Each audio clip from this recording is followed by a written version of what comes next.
with introduction? Well, I mean, since we're live, I guess I can start by introducing you. Hey, back in the game, folks. So, my buddy Ned, we have been planning this for a while, but he's had a lot of stuff come up that we've had to get straightened out for him. And he's not just a friend, he's a client. I'm helping him get situated here in São Paulo, Brazil. And, we've broken bread a few times and gotten a few things straightened out. We've had a lot of fun, but we definitely, he was definitely one of the people that I wanted to introduce to you guys. So let me do this. First, I'm going to let him introduce himself. And then if he leaves anything out, I'm going to fill it in because he might be trying to be modest. Hope not. Well, I'm glad to be here, Yusef. Since knowing you, it's been a pleasure. You know what I mean? You're really that guy. You do what you have to do. You make it happen. What you say you do, what you say you're going to do, you actually make it happen. So anyone that's on this live, you're thinking about doing business with Yusef. He really is what he says he is. He does those services. So I've had the pleasure of having him doing some of the services for me to have my relocation services here in Brazil. So I just wanted to give him a shout out for that, and really appreciate that. So I'm glad to be here with you guys. Tonight we've been planning this for a while, actually. I've been backing off here and there because I had so many things going on. I was in the middle of going back and forth from America to being here in Brazil. So it was a lot going on, very hectic. So we just couldn't make it happen. He was trying to knock it down when I was in Miami. We just couldn't lock it in. So finally we got it done tonight. Just to tell you a little bit about myself, I'm an entrepreneur, a serial entrepreneur. I've been doing this for a long time. I really started, I would say, about 16, 17 years old. I'm 34 now, so I've been doing this for a while now, over 17 years. I built some multiple seven-figure businesses. I've been successful very early on, and I've lost it all, and I've gone back and forth. So it's been a journey for me as an entrepreneur. Over the last 8 years, I was situated in China. I was building some businesses there as well. Until recently with the COVID situation, I had to fly back, and I got locked out because China is not opening to they shut things down since March. So I was locked out from China, and I needed somewhere else to be instead of being in Miami because I love traveling. So I was tuning into what situations can I find myself into, and I ran into brother Yusef feeds on Brazil and all the great stuff about it. What really attracted me was the cost, so I just jumped in and did what I had to do. So I ended up being in Brazil. So I'm here to share with you guys, what I've learned in China and business in general, some of the things that you guys can take away from this tonight. Hopefully it can help you out and what I've learned in my journey, as well as, he wanted to talk about how I lost over 60 something pounds and got shredded, all of this good stuff. It's a little bit about, lifestyle in general, business, and hopefully you guys can take away something tonight and hopefully apply it to your situations, and looking forward to it. Well, the video that I think one of my most popular videos I get a lot of comments about is Brazil's cost of living expenses. That's the video that a lot of people sit back and go, wait a minute, you're buying the same product and style of life I have in here in New York, LA, Chicago, Dallas, and São Paulo, Brazil. And that one has actually knocked a lot of people over. And they said, what, we need to consider coming out to São Paulo. Absolutely. That was one of my selling points as well. So it definitely did it. Where we are now, in our situation, the first thing I want to talk to you about is arguably the hardest, because you and I didn't just connect on a business level. We're both fitness guys. We like lifting weights. We like being in the weight room. And one of the things that that I talk to you about is I get my health checked every 6 months, and I'm healthy as a mule. The doctor says everything is going swimmingly, and I got a comment from a doctor that I then had verified by another doctor, and then a friend who's a doctor because I just refused to internalize it. And they said, listen, you're in phenomenal condition for a man of any age. However, you're 43. And there's one thing we have to take into account at 43 years old. They said, you can't be 5 feet 6 inches tall and 240 pounds. It will catch up with you, even if there's nothing wrong now. They said, we see it affecting your blood pressure. I said, my blood pressure, what do you mean? My blood pressure is, and they said, no, here's the problem. You don't have anything wrong with your salt. You don't have anything wrong with that. But if you continue to be a really big guy at your age, your body won't be able to handle it. See, what I found out is that your heart doesn't know the difference between muscle and fat. So being 240 pounds to your heart, it's the same thing. and I had to have that reality check with myself. And I said, I have to really consider slimming out, and you and I talked about that. And you actually brought me some plant-based protein powder because you used being a vegan to get you where you want to be, right? Absolutely. If I'm not mistaken. And for me, that was like, really? But meat is awesome. I don't want to be a vegan or a vegetarian, but I do want to say, like, I'll give people an example. Let's see. I'm going to give people, it's addicting. We can become addicted to our bodies. By the way, just like BK from the Rocky said, I always forget this. If you're watching, this is how we get new awesome people to chat with us. It's hit the like, share, and subscribe. Share this somewhere. Share it on your Facebook. Share it on your Twitter. Wherever you go, absolutely. I want you to share it somewhere. Now, this is what I've always identified myself as. I've always enjoyed, especially when you come from being the short, fat kid in high school to the guy who gets to college, starts lifting weight, and a year and a half later, you're ripping tree trunks out by the stem.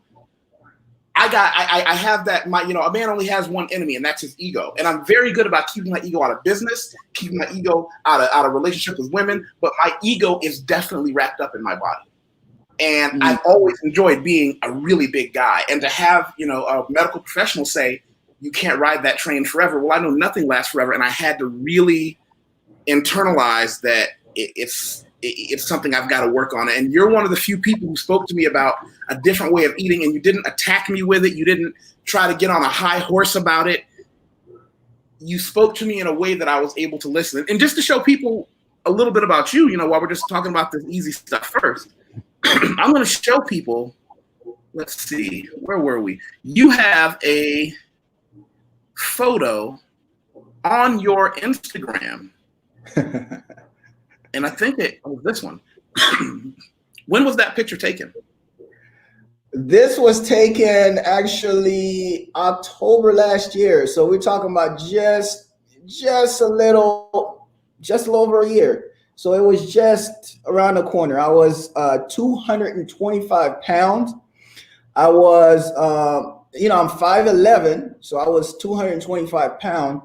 With a shirt on, I didn't look like I was extremely heavy, because I have this little build about me. So I didn't look really heavy. However, being in Asia, when I went to the doctor, to have my checkup, they were like, man, you are a hypertension and you're borderline ready to cross over high blood pressure. And that really shook me, man, because they talk about all the health, all the things that can potentially happen, heart attack, all the risks and things that can happen. And, I wasn't ready for that, man. I didn't want that to happen to me. Some of the things that they suggested was like, hey, look, you got to lower your weight. You gotta trim down. You gotta trim down right away because your blood pressure is way too high for your age and everything. So they suggested cutting down on meat. They suggested some activities. I really didn't do anything before that. So I went home right away. I made a decision that I was going to start running from that day on, and I would never stop running for my health. So I put on my tennis shoes that very night and I started running, and I never stopped until today. Every day I've been doing. Now, when was this picture taken? This picture was taken just last week. And for people, by the way, Ned wasn't really a social media guy, and I started telling him, hey, the power of YouTube and Instagram. Ned doesn't have many friends online. Could y'all please add Libra Ned on Instagram? He's got 4 posts, 2 followers. I'm one of his followers, and I think maybe one of his buddies back home is the other one. He's got pictures, and he'll be back. Just add Libra. I appreciate that, everybody. I appreciate that. You can hit my Facebook as well. Is Ned Germain. You can type that in for me, Yusef. That would be great. You know, you guys can go ahead and hit me up with that. You know, in China, we don't have none of that stuff. There is no Facebook. There is no Instagram. So only thing we have is WeChat. So none of that, Western social media work down there. So I was out of touch, man. I didn't know what was going on. And Yusef was like, hey, if you're going to come to Brazil, you need to have social media. So yeah. I said, hey, let's make it happen, man. Let's make it happen. I jumped in. So luckily, I've been able to build some of my old friendship back in Facebook. So Instagram is still pretty dead. So guys, jump in, help me out. You know, that'll be cool. We can follow the journey along. Any tips that I'm gonna have, I'll give it to you guys. So Yusef hit on a very important point. What he was saying about meat. I want you guys to know that, meat is not something bad to have, especially for protein, especially if you're into muscle building and all that good stuff. It's not something bad to have. It's just something where most of our bodies can't really process enough. I mean, like it can't process the meat as well as it can process other items. So your body take a lot longer to process meat as it does, with different other products. So when you're eating meat every day, it's as if you're overtaxing your body. So it's not something for you to have on occasion, but it's something definitely you should think about. The rarity of how you having it. And so you're saying we should treat meat the way I treat sugar. I'm not a sugar person. If I have cake, it's rare. It'll be a slice of cake. Maybe if I'm out with my buddies, I'll have a cookie with my coffee after dinner. But I know that for me, I'm going to stay away from refined sugar, and I'm extraordinarily conscious of it if I eat it. Absolutely. I would say that. And then what's going to happen is what you're going to notice, especially for me, what I noticed was I let go of the heavy meats first. First, it was red meat. I let that go. And then little by little, I started slowing down on my white meat chicken. I started slowing down on that. And then pretty soon my taste ended up, adapting to my new lifestyle. So I ended up feeling like I didn't really have any need for meat. In fact, when you start eating meat after you lay off of it for a while, you'll start noticing your body notice the difference with meat.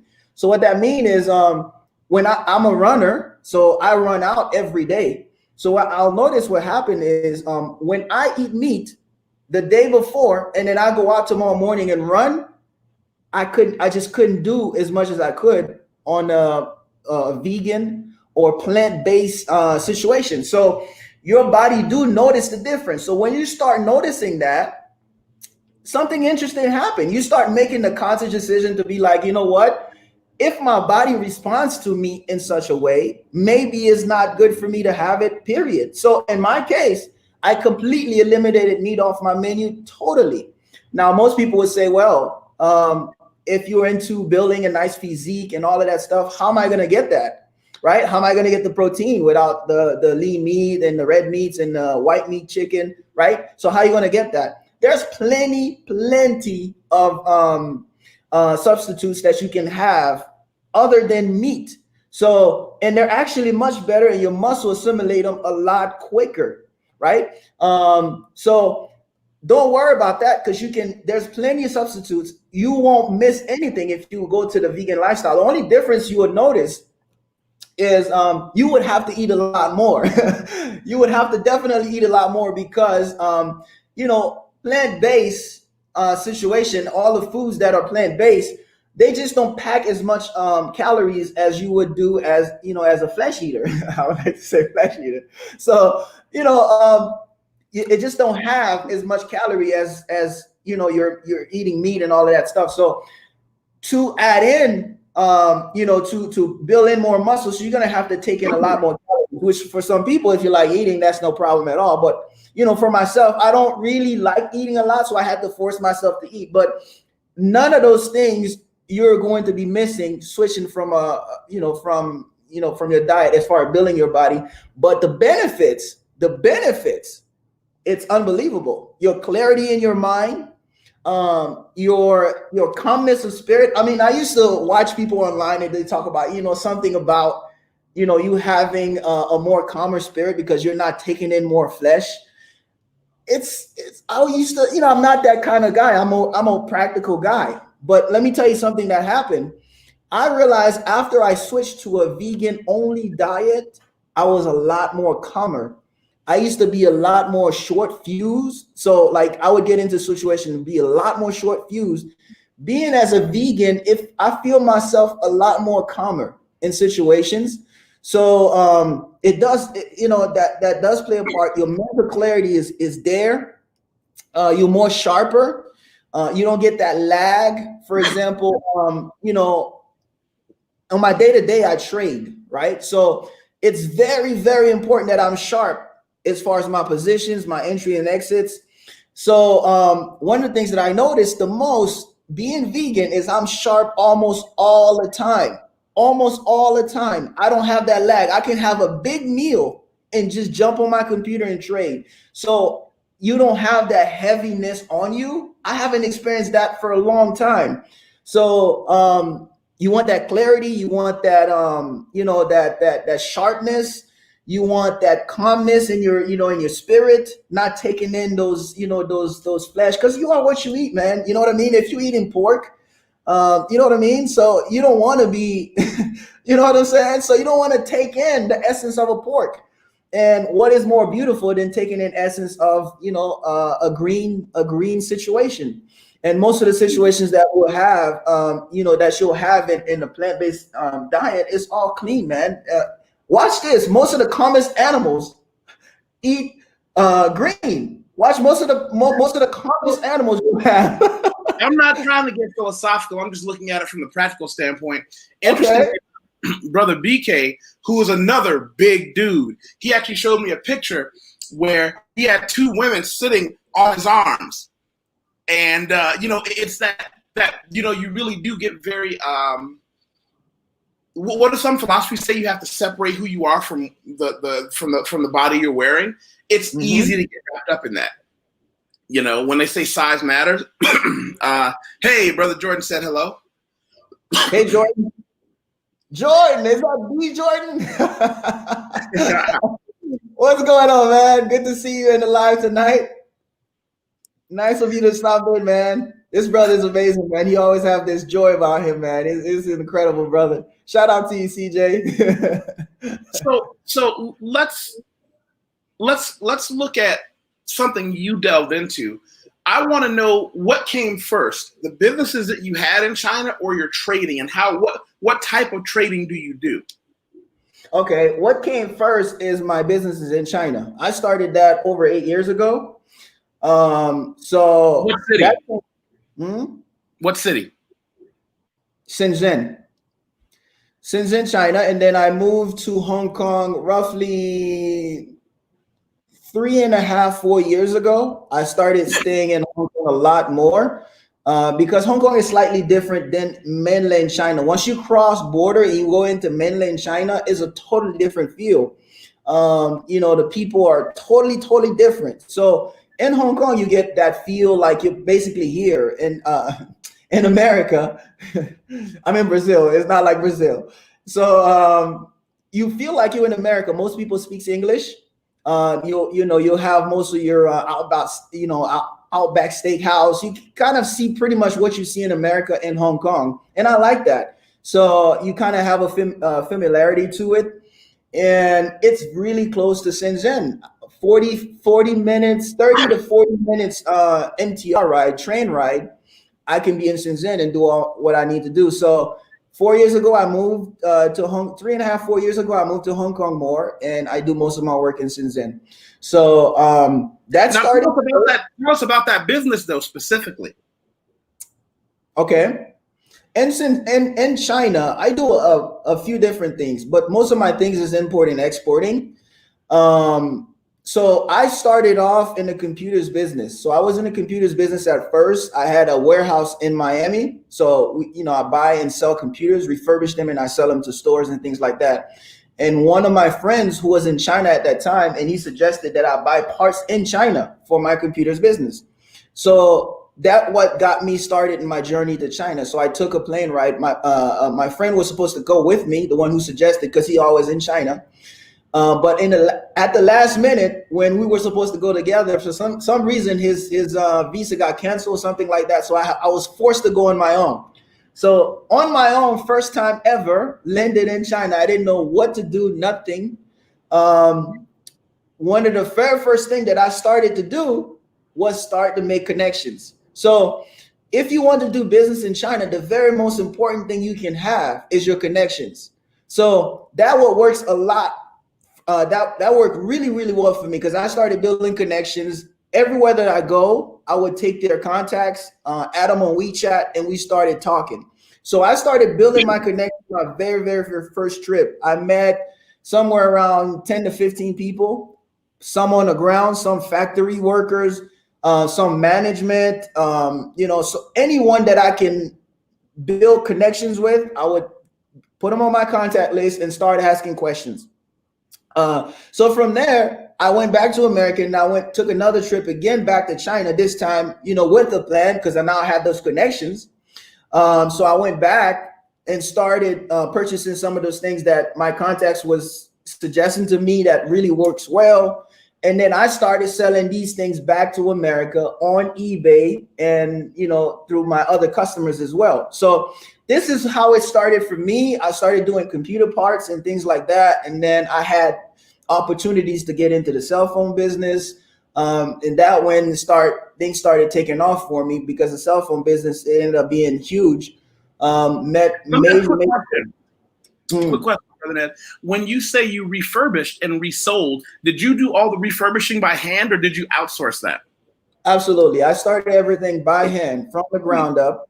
One of the things you have to understand, most of you guys who want to get started in business don't look at business as something at the top. You have to go on the ground and do the things necessary because you need to learn your business. You need to know your business more than anybody else does.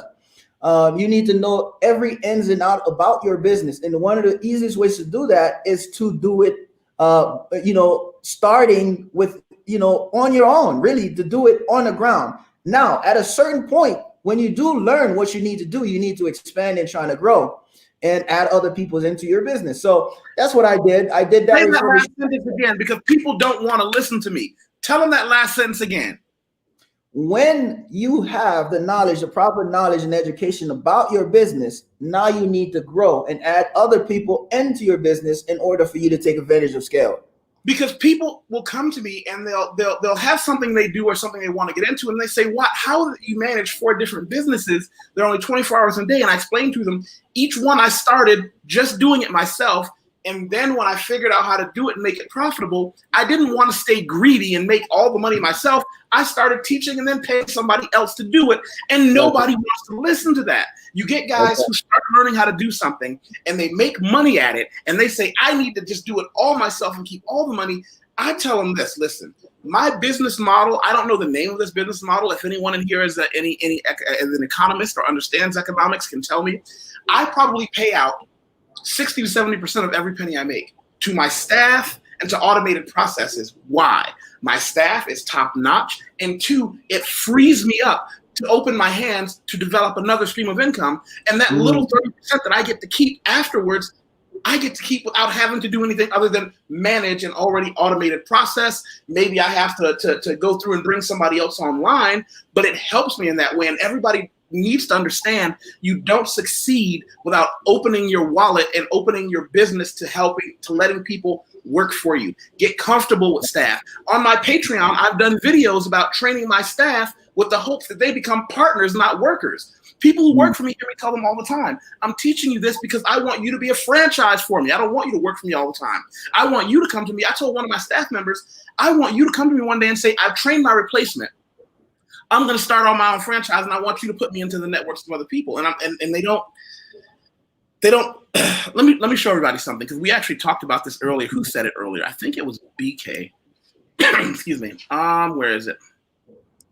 Yeah, BK said it. One of the things that we do here, I'll show everyone this if you haven't. Excuse me, if anyone hasn't seen it, I have a Patreon group, and the Patreon group is all businessmen. We talk about things that are not fun. All the stuff we talk about on Patreon is probably a lot less fun than anything's going to be on YouTube. That's why it's not on YouTube. The stuff we talk about on Patreon is extraordinarily business-oriented, network-oriented, how to get visas, passports, how to get into that. I'd like to bring you into that group privately to talk about your online trading, to get some real hardcore, on-the-ground. These are the links you click about how you got into it, how other people can get into it, and what tips you have for them. Because anything that involves making money is what we talk about in this group. And I hope everybody gets a chance to look at it. I won't go through reading what all the things are here, but I'm going to put a link there for everybody who wants to check that out. I went on a rant. No, that was extremely important point that you said, especially when you're talking about your staff going forward. That's kind of a leadership situation. That's absolutely something that people need to understand, that is key. You have to grow people. That's part of leadership. Your company or your business, anything you do, can never grow beyond you unless you start having people to replicate your effort. It was J. Paul Getty, I think his name was, right? First billionaire in America, oil man. He says, I much rather have 1% of 100 people's effort than having 100% of my own effort. So that was the billionaires, man. You should take that and learn from it. What he was saying essentially is he much rather have 100 people working for him and he takes 1% of their effort rather than he takes 100% of everything he earns. So this is very, very key, man. So he has to get to a position where you do grow, and you're gonna have to take advantage of that scale. Sometimes it works, sometimes it doesn't. But it's part of risk. In order for you to grow, if you're happy making a certain amount of money, then you're self-employed. You're not really a business person, right? You just employed yourself. But if you want to get from that to go to another level, then you're going to have to involve other people, and that's part of the key. So moving forward, like J.D. Rockefeller. Yes. Yep. Looks like you had Millionaire Quotes are things to be listened to. Yeah, Rockefeller.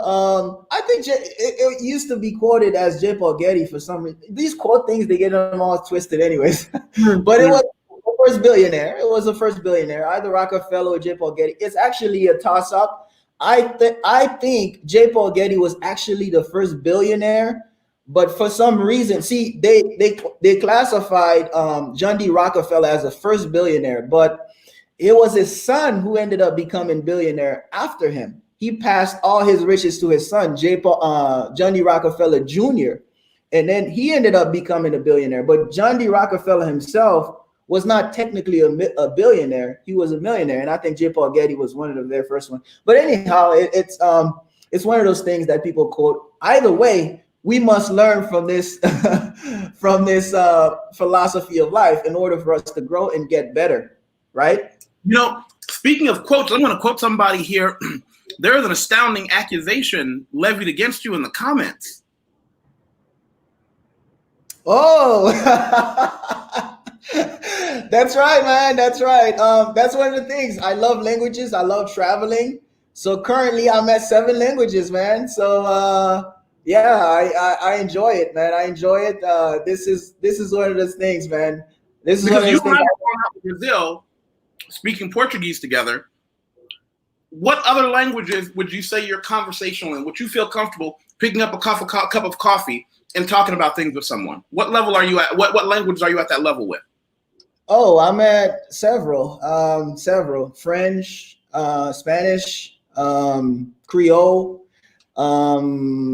Chinese, very good in Chinese, Mandarin, Chinese Mandarin, now Portuguese, Portuguese, how many that is? And I don't know, that's 5. And then Arabic, I'm okay with that. What style of Arabic? Because my friends have made it abundantly clear to me, you can't just say Arabic. You have to actually, like, there are so many branches.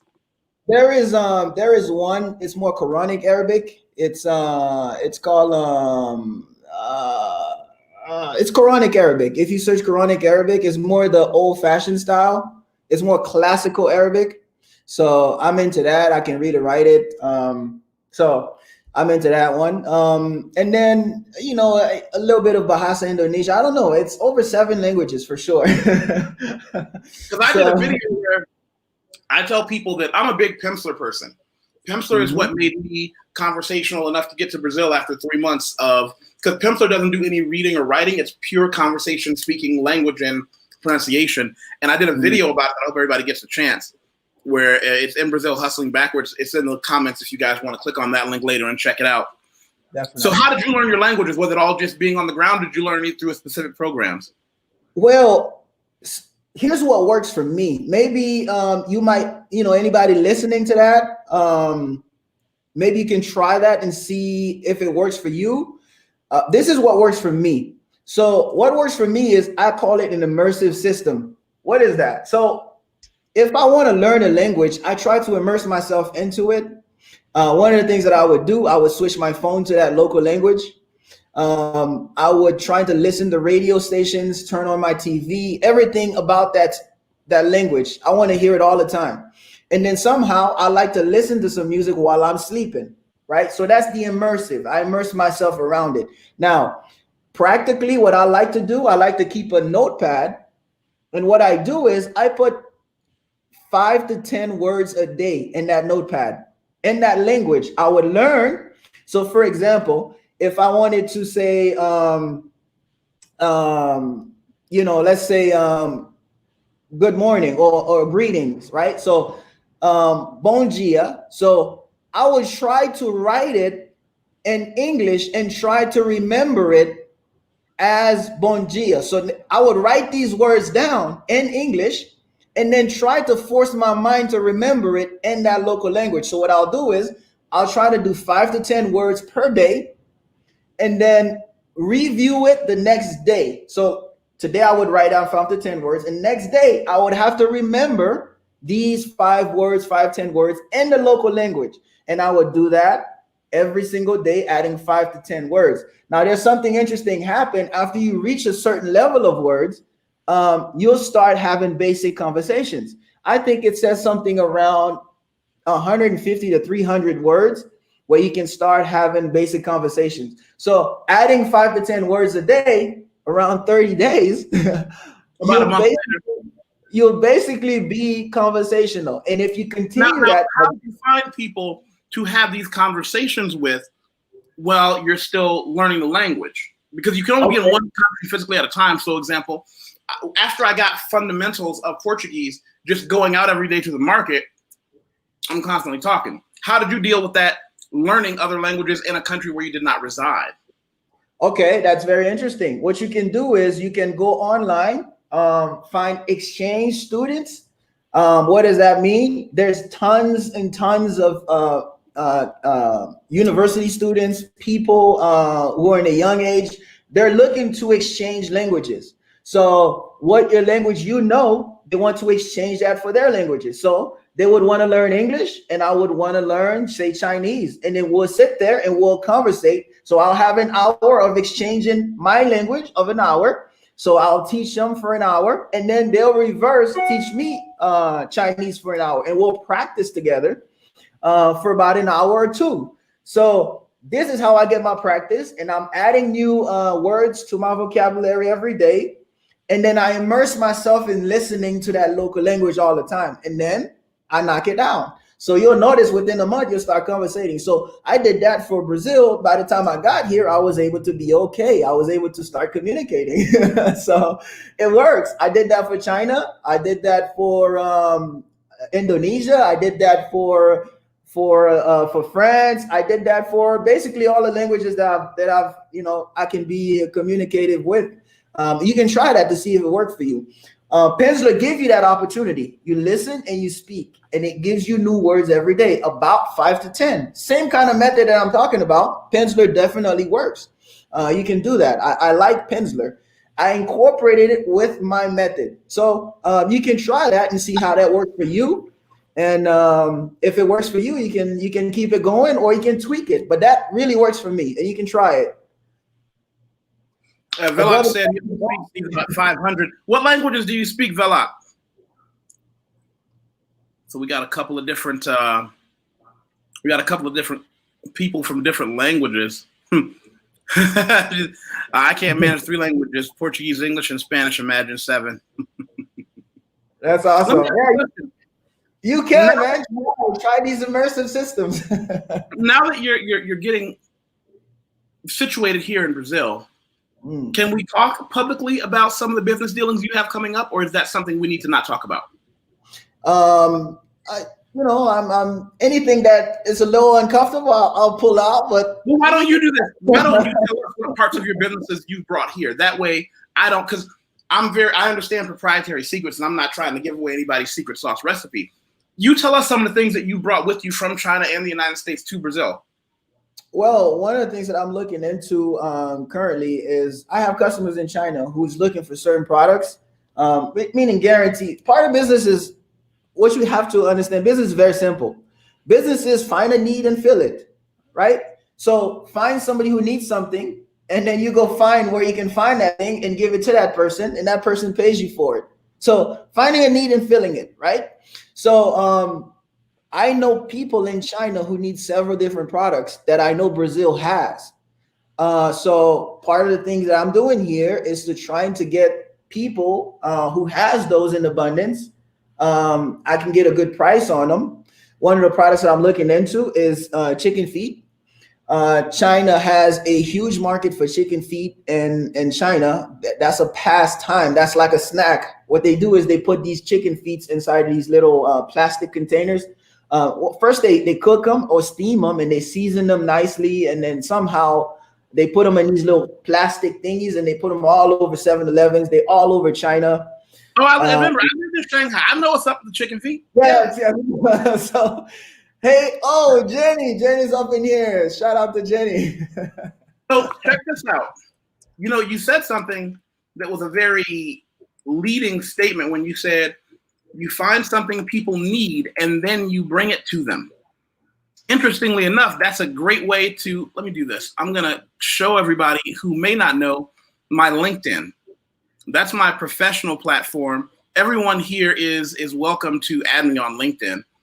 I am who I am everywhere, but I always show people the reason that my expat relocation services business came up is I found a need for expats who are looking for people to help them fill out visa, residency permit application, processing the CPF, their Brazilian social security number, getting their work documents done, getting long-term or short-term apartment housing and finding, getting their cell phones activated, getting their internet service activated, getting a bank card, a debit card, planning timetables, Portuguese language training, all that stuff. With over 5 years of living in Brazil, I learned. I then had people calling me over and over and over, and I just decided, you know what? I need to make this an actual formal business, and that's what I've been doing, and I've been quite successful at it. From you, Ned, what I do need from you is I need you down here, and I tell everybody, before you look at my resume, look at my testimonies. I need a testimony from you down here. Read them and write one that's even more awesome than the last one about me. Because this is what I believe bring me business is people who can say, yes, Wateef is who he claims to be. For sure. And so if anybody here wants to add me on LinkedIn, you're all welcome to as well. That's amazing. Yeah. I'm also on there. You can add me as well professionally. So I'm on LinkedIn as well. Yeah. So shout out to you guys. Yeah. So for sure. Yeah. I think we were. What was the last thing we were talking about? You know where we're gonna go. I wanted to delve into one of the things we talked about was we lightly talked about some of the political things, and I know that as far as business goes, I personally am ashamed of the Democratic Party. I grew up a Democratic, and when your parents like to eat oatmeal a certain way, you eat oatmeal a certain way. And I believe the Democratic Party for a while was on the side of the have-nots. As I've grown, seen more of the world, become more of an entrepreneur, I feel as if I'm a man without a country. I feel like I want to leave the Democratic Party, don't know where to go. Now, I'm not asking you to sell me anything, but as a Republican, can you tell me how that's affected you professionally and personally, and how you got brought into that system, or were you always? Well, actually, I was brought into that system. My father was kind of a Republican, but not a stated Republican, but his ideology was, his strict ideology was. But I kind of grew up into that system where I've learned all about Republican and what it means to be, what it actually, the Republican Party actually stands for. A lot of people see what it is out there now, and they're figuring, it's probably not a good thing for Black people. Black folks is probably, something that rich people does, or a lot of negativity about it, or just rich, plutocrats who don't want people to come up. All kinds of ideas I hear about Republican, or somehow you support racism, or somehow you support so many different things I hear about, just being a Republican. And this couldn't be further from the truth. What most people have to understand is that the very first party that did anything for Black folks, listen to me, the very first party that did anything for Black folks in America was the Republican Party. The very first president that did anything for Black folks was Abraham Lincoln, and he was the very first Republican that did anything for Black folks on a major way, that supported us and ended slavery. So I want you guys to know that Republican means a lot to us as Black folks in America. So I want to dispel that for a second. But the biggest things for me of why Republican is a good idea for me. I know other people has other objectives in lives and things like that. But the ideology of Republican is, there's a few things that it supports. And I think it's right in line with my ideology. Number one, taxes, right? Republican as a party, always the fundamental belief of a Republican is to lower taxes. Okay. Can I testify real quick?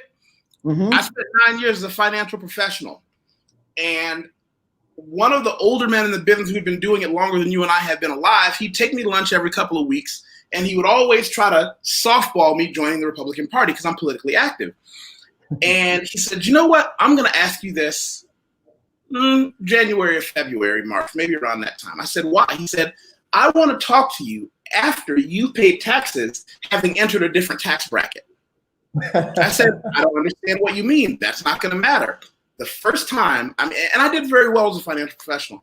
The first time I had to file my taxes and I saw how much of that, my heart started like beating real fast. I got kind of sweaty. I asked my accountant lady to recount the math. Is she sure I have to pay that much? She was like, well, how much do you think you have to pay? I don't know. I didn't think I had to pay that much. It was so painful. That's right.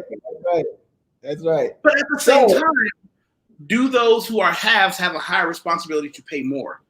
That's the ethical question at hand. Okay. Let me put it this way to you, right? Do people who have more have a moral obligation to pay more taxes? I would say no. They don't have the moral obligation to pay more taxes. What they do have is a moral obligation to do more. Okay? That meaning more could be anything.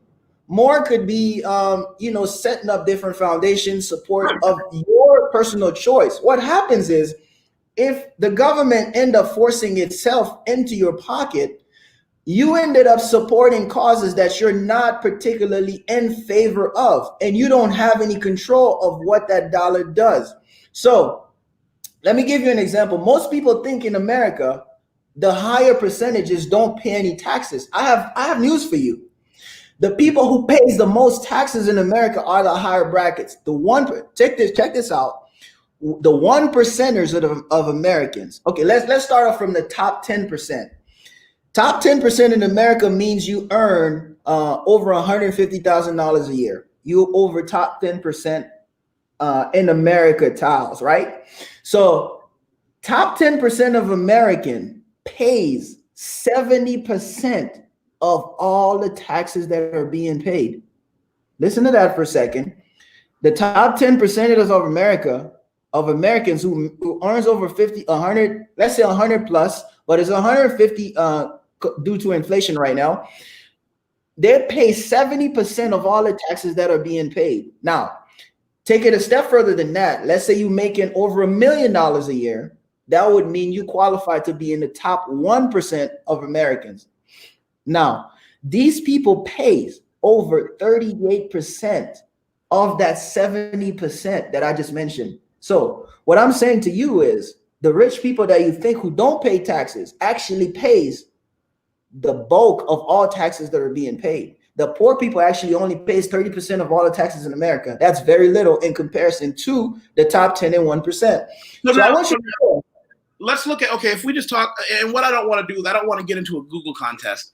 I'm going to take the numbers that you're giving me as face value for the conversation we're having, and that's fine. Here's the problem, though. 30% to a man who earns $150,000 is a lot, but it's a lot more to the guy who's only making $50,000. And so does that create an imbalance that needs to be addressed? Not at all. See, what people are not looking into is the factors of economics. I recommend everyone who's listening tonight, pick up a book by an author called Adam Smith, right? And then he wrote a book called The Wealth of Nations.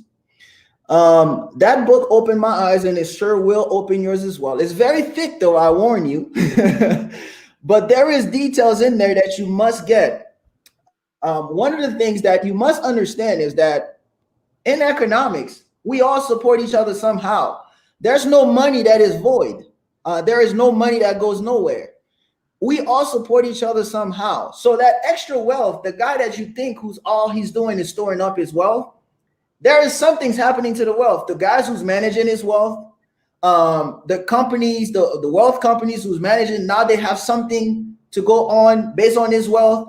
Wealth always goes around. Wealth always goes around. When you go out there and you buy a pack of gum, that money goes to the owner of that grocery store. And that grocery store owner now can turn around and do other things with the money, which circulates around the economy. So what you have to understand is that the money always goes around. It doesn't, nobody really sits on anything. And sitting on anything, obviously, anybody who understands anything about money is one of the worst things you can do. You have to keep it circulating. And the bank would make sure of that for you if you don't do it yourself. So when you think you drop $1,000 in your bank account on your saving deposit, right, or your saving account, your bank immediately uses that money for other purposes. So money is always circulating, and that's part of the economy. Understanding how the economy works and how everything circulates, we all support each other. You would understand one of the most fundamental things that you would want as a nation is a free market capitalism, right? A free market capitalism is my very next point on the reason why that I really much prefer, being a Republican, because it supports that, right? Let me give you an example for I don't know if you want to get into it yet, but you guys have to understand we're about to have one of the highest corporate tax in the world in America. We're about to have, with the current candidate right now, they're proposing to have one of the highest taxation for corporate tax in the world in America. You have to understand America didn't start that way, guys. It really didn't start that way. If we started taxing the hell out of anybody who's trying to make money, we would never be where we are today. And this is one of the reasons why I really think Black folks should really analyze the parties and understand, if you really want progress in your life, you have to support a party that supports progress. And taking away money from pockets of people who's trying to get something is one of the worst things you can do for your economy. It never works, because the money will go elsewhere. The talent will go elsewhere. It would never work. So, this is what's fundamental for me. You have to understand that. They're proposing right now for 35% corporate income tax, to take it all the way up as high as possible. So we're near half. That means every $100 you can make, you have to pay $35 off of that. Okay, like, come on. How are you gonna do that? How are you gonna compete with somebody else who's in another country where they're paying 10? You guys have to understand where we come from. Where we came from, corporate taxes was never more higher than 7%. We came from that to over 35%.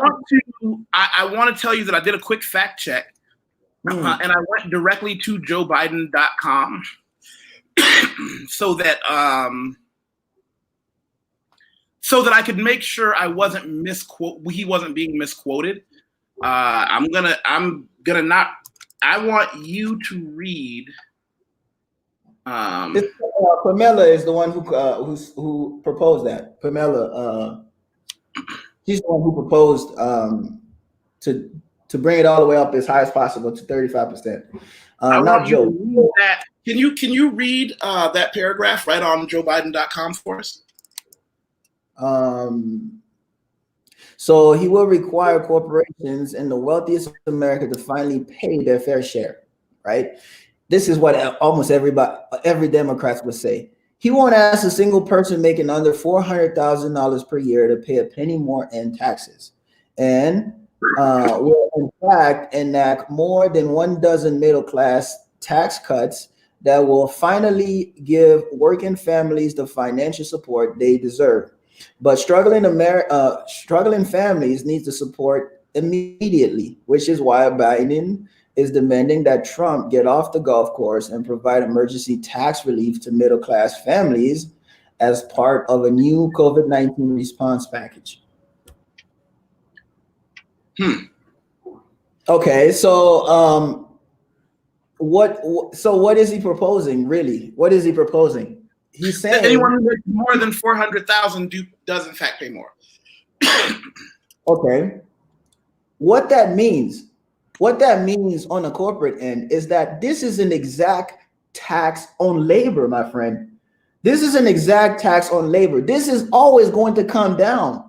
It's going to come down the chain. The guys who's making, you have to understand, the guys who make 400 plus a year is the very same guy who support and who employs the very bottom. So the moment that you taxing more of these guys, you're only forcing them to look elsewhere for labor, to look elsewhere to park their money, to look elsewhere to bring in certain situations where they don't have to do that. You have to understand that. This is, nothing goes away. When you're trying to force the other side to do something, it always revolves where it affects, we all get affected by that because of the very fact that as a business owner, the moment that I realize that I'm going to have to pay more, I'm just going to look for other options of, any ways that I can avoid doing that. And that's how everybody thinks. It's called self-interest. I want Brent to expand on what he said, by the way. He said, I don't believe that for a second. Brent, can you open up more on that? So the self-interest will stop people, in your opinion. Absolutely. We can, for example, how you can look at that. Look at a country that went complete non-free market, where no business owners was allowed to do anything. Say, for example, China, right? For a long time, they were not able to do anything. There was no such thing as free market capitalism in China, okay? Up until a few presidency ago, early 1990s, they started incorporating the idea where they would deregulate certain sectors, right? So before that, everyone used to work for the state, right? I have friends in China where their parents didn't, they couldn't even fathom what it was to actually have opportunities to earn wealth. So their parents used to actually work for the government, and they, government provide. So you would think that's a great idea, but look what happened when they started incorporating ideas that we're now, America, who's really the shining star of it all, who showed the world that it could absolutely work. Now we're getting away from that. So China started incorporating some of those ideas, deregulating certain sectors, and look what happened. China started to boom, notice a boom almost immediately when entrepreneurs now had the freedom to start and gain economic freedom for themselves and their family. This is when they tapped into self-interest, and then what we see is exactly what we've been saying for all along, and how America became great in the first place was the opportunity for us to do what we could to bring wealth for ourselves and for our families. While we doing that, we supporting the economy in the first place by employing people, by paying our own taxes, by spending money in our own economy. Everyone wins. But if you lock this up, not giving people the opportunity to do so by taxing the heck out of them or making things even a lot worse. Another thing you can look at, Biden is looking to what Trump had started was a deregulation process, an act of deregulation, continued deregulating. And he wanted to reverse that. So another thing, exactly what we're saying, regulating, more regulation and more taxes and all that stuff, it's only going to hurt us. And it's going to get cut away at that very foundation that we have, that we came from in America, where self-interest was the key. Self-interest was the key for us to grow and become, what we potentially can be, the land of opportunity and freedom, right? This was the whole idea. This was the whole idea where it started. We didn't like taxes. This is how America was started, right? Because taxes on tea. So how are you going to end up with that same idea now, thinking that it's going to work, when the very idea of non-taxation is the beginning foundation of American So I'm saying, man, we're getting away from all of that, and we're getting away far, far, far away from the idea that makes us a great country. And China is learning from that, right? I'm not saying, total chaos and, without, of course, there needs to be some kind of governing, but we need to understand what makes us really great. It's not those ideas. It's not those ideas that don't make us great. And it's only going to push us backward and have other countries to give an opportunity for other countries to become greater. And we've seen that happening. And China is now on the road to become one of the biggest, wealthiest nations on the planet. It's set to pass America within 5 to 10 years. And I think it will do so. So what's been working for them is exactly that. The smart government giving opportunities to individuals where they can earn money and they can bring freedom, wealth for themselves and their family. And by default, they grow in China. And you have to understand, as a business owner in China, you can almost pay zero taxes. The government set it up that way. With these deregulated sectors, you can almost pay. How does the government survive without the people accruing wealth paying taxes? That again? How will the government not capitalize on people growing wealth yet not paying taxes on it? Okay. See, it's the same idea I was talking to you about economics, right? I can pay zero taxes and still support the government. How? Okay, the government regulates certain industry anyways. There's taxes on items that you purchase. This is a way to support the government. The problem that we have is overspending in America. When you overspend and get into debt, now you need more money to support that failed system, right? So we had something going where we were taking care of ourselves. The government was being, they had ways to grow money, right? So there's taxes on items, there's taxes on different things, and we have personal income taxes and all that stuff that we can do, right? But continually growing, just put a cap on things that we can do, and what that forces everything to crumble. Because at the very same time, when you have to pay more in taxes, the same thing I'm telling you, you have to be more creative. So how does China support itself? Because China has regulated industry, certain things that they control. So that makes them money. They allow other industries to deregulate. They can make money from that. And they have a taxation system. So they're going to make money from that deregulated industry. And then those entrepreneurs who are making money, they're obviously going to hire more people, and those people are going to be making more money, and they're going to spend it in the economy, buying more products, buying more cars, buying more homes, buying more products, and that in turns support the whole system. So it works. But you have to let the individual, the entrepreneur, do its thing, and you have to make it more conducive to the individual who's actually progress. Progress of an individual means progress of a country. Does that make any sense? So what I'm saying, need to roll that over when you say progress of an individual equals progress of a country. I need to mull that over. I need to see how I feel about that statement. Let me think. One of the things that we do have to address about the way wealth has been distributed is we found in the past that individuals are probably slightly less good at distributing things to have-nots as the government is. And the government is not very good at it. No government has been very good about taking things to the have-nots. But when we relieve those who are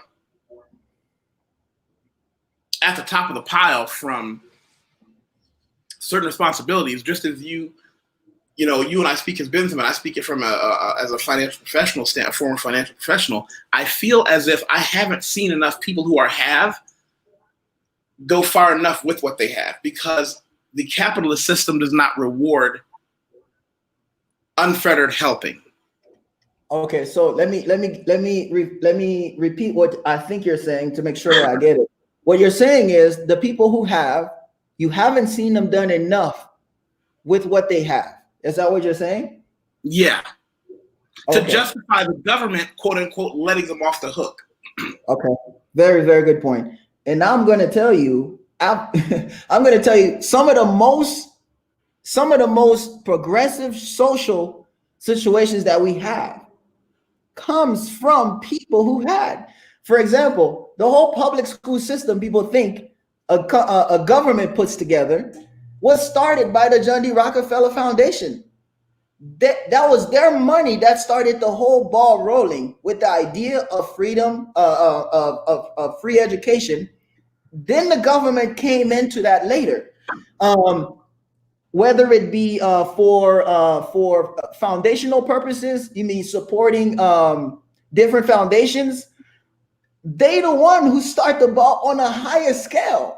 They giving the most to these very, very important. Some of the biggest universities that we have are being supported by the wealthy. Some of the most important foundations that we have are being supported by the wealthy. Some of the most foundational things that we have that we can't live, some of the things that we are progressing us, whether through medicine, right, biotechnology field, they're being sponsored by people who's progressing and with the idea of bringing more progress to all of us. So I'm not saying it's a perfect situation. No, it's not. Obviously, we know people who's constantly want to take and not give back. Obviously, we all know that. But I'm saying to you, the ones who give the most, the ones who gives the most are obviously the ones that have. Poor people can't give anything because you don't have anything to give. So there's no other way to put it, man. It seems like they're not given because, the wealth gap, it seems so tremendous, but it's just how it is. I remember reading something back then where it's like something real quick. Brent, great contributor. He said, I don't think it should be government responsibility to tell who to give money to. I want to give my money to people I want to give money to. Why should the government tell people who to give money to? What history has shown us is that most people are good at giving money and philanthropic opportunities to people who look and sound just like them. Unfortunately, a country, particularly a country as diverse, particularly a country that was founded on two original sins of murdering indigenous people and enslaving Black Africans, we would never be given anything if the average American was allowed to vote on it. Dare I say that the Supreme Court of the United States has gone against the will of the people and given certain freedoms and financial backings to people who ordinarily would be totally denied, because if Americans had a choice, they simply wouldn't give or allow those people to be given to. So we do have to acknowledge that the government can't do everything. I don't know about that, William Harrison. I don't know what his background was. But we do have to acknowledge that if people on an individual level give, they are philanthropic to people who look and sound like them. That's the same religion, that's the same color, that's the same everything. A government has to govern everyone, especially if you don't want these deep polarizations of people who simply, as we have now anyway, of a group of people that identify with being demonstrably given less as far as education and professional opportunities. That's how those rivers get populated. Okay. Look, what you have to understand also, Yusef, is no, it's not that people, they're not going to be giving to people that don't look like them or situation that's not in their realm. It's not like that. Do they prefer that more? Yes, they do. But we see some of the biggest donors are doing exactly opposite of what you're saying. They're giving the causes that has nothing to do with it. All it takes is somebody asking them. There's certain foundations, there's certain individuals who has foundations only for the situation of other people coming in and asking them. Most of these guys who have these foundation sets, they're given to almost everything. Look into those guys who are given. They're given to almost every foundation with a good cause. So, and then even if they didn't give to those people that aren't like them or not part of the same religion, you have to understand economics goes right around the corner. So even if let's say a Christian guy don't want to support Muslim, he goes in and give only the Christian. Okay, fine. But you have to understand somewhere along the line, that dollar he gave is going to circulate and it's going to touch somebody, and it will touch a Muslim. Are you arguing trickle down economics? Not necessarily. What I'm saying is the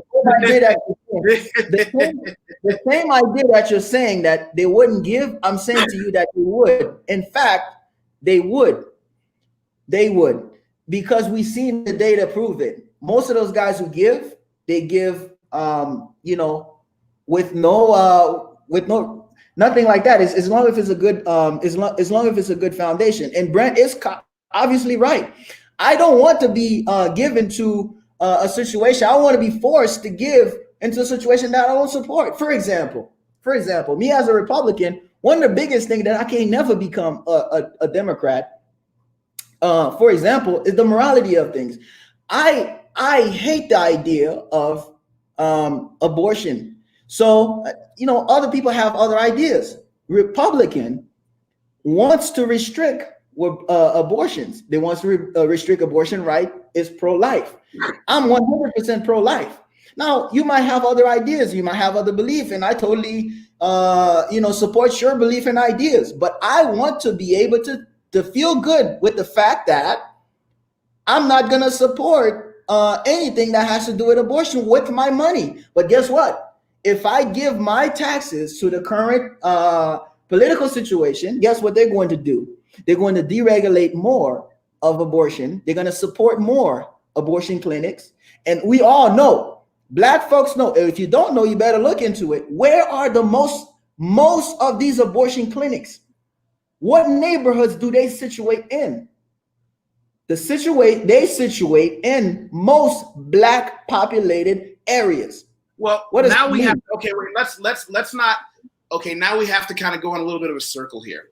Okay. I will agree with you with that they are situated in low income and Black areas.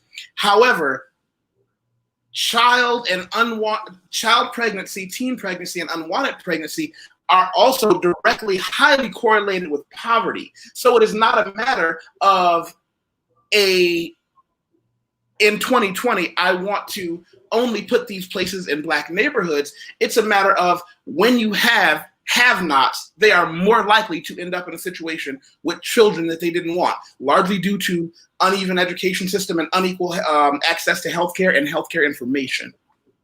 So that's a situation to deal with. Deal with the issue. Don't gloss over it, and deal with the situation. Exactly what you're saying. Education, opportunities. That's the problem. So fix that issue, then you don't have anything to worry about. But giving people more option to kill babies, This is what it is. You killing an innocent soul. And I just cannot imagine if my mother would have made that choice. So I understand. I understand the issues that you're saying. And I totally, I understand 100%. But what I'm saying is, I don't want my dollars to support such act. I just don't. And if the party it stands for that, I don't want to support that. And this is exactly what Brandon's saying, is what I'm agreeing with.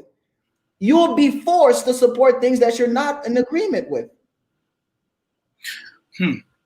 And so the same argument also applies in reverse. If I play the opposite side to what you just said, we're also in a situation where those that say, I believe everyone should have complete access to all reproductive options, we now have a situation where the same can be true on the other side of the aisle, where they say, I don't want to give because of that reason. The reality is, it wouldn't be called negotiation and it wouldn't be called politics if everybody got all of what they wanted. Dare I say, a feature of a functioning society is when everybody gets kind of what they want and still has to concede certain things. Brent Allen says, Yusef, correlation is not causation. That's why I said correlation. I didn't use the word causation. Let's try cause. Is it possible the lack of a positive male role model in the family? Is that possible? Yes, it is. But again, we're going back into that causation correlation.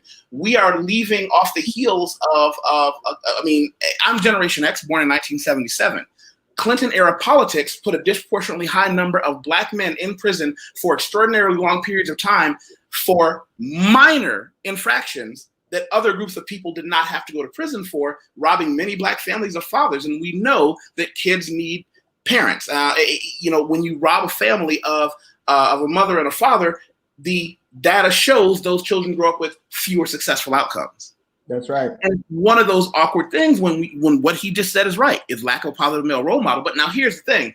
We can't just pretend as if it's a zero-sum game and we cannot intercede on both ends. We can address the need for complete families. We can also address the need for the people caught in that gap who didn't have that as an option, or dare I say a privilege, unfortunately, in America, to still have that option. Look, here's what I'm going to say. Hold on, wait. Let me address something real quick. So now we're concluding that poor Black people, less than 20% of Black people live in poverty, FYI, don't know where children come from. That's not what I said at all. You are intentionally misinterpreting my words. What I said is there is an extraordinarily high correlation between lack of healthcare education and children and teen pregnancy. It's not a matter of not knowing where babies come from. It's a matter of knowing the clear medical preventative means to make sure you do not get pregnant or get a girl pregnant. Those are the things those people are lacking. Go ahead. Yeah. So what I would say, any of you guys listening tonight is do your research on those parties. Okay. Both have evils. Both have evils. There's no perfect parties here. We're not talking about that. Right? There's no perfect parties here. There's a lot of things I don't agree with Republican Party. There's a lot of things I don't agree with, right? But look at your personal situation and what you want to be, right? How you want to be as a person, and especially Black folks, where we want to end up. I'm talking directly to the Black folks here. I think, correct me if I'm wrong, one of the worst things that somebody can do, because I got that from a friend of mine or a client of mine who ended up being a friend of mine, who gave me one of the best pieces of advice in my early business career that I've ever had, right? At that time, my business was struggling. And then he told me, you know what, Ned? And at that time, he was making millions of dollars. And he says, Ned, you know what the problem is? Your problem is you need more hustle. I said, what do you mean? You need more hustle. The worst thing that can happen to you right now is if I said, Ned, here's $30,000. I'm going to support your business. Because that $30,000 will end up being your poison and you will never see the light of day because I'm making it easy for you. Okay, now, what he was suggesting to me was I need to grind. Take my business a lot more serious. I need to go out there and find my customers. I need to work day and night to make sure things happen for me. and not looking for a situation to make things easier, right? Because in the process of me making things, figuring out the hard way to get by, this is where experience and wisdom come from. And nobody can give that to you. You have to go learn that on your own. So now apply that to Black situation, our situation in America. I think the worst thing that can happen to us is to get a handout. The worst thing that can happen to us is somebody to say, here, take a handout. Why I say that? What we need most is opportunities to figure out ourselves in education to learn what is possible for us, not a handout. A handout is only going to kill our,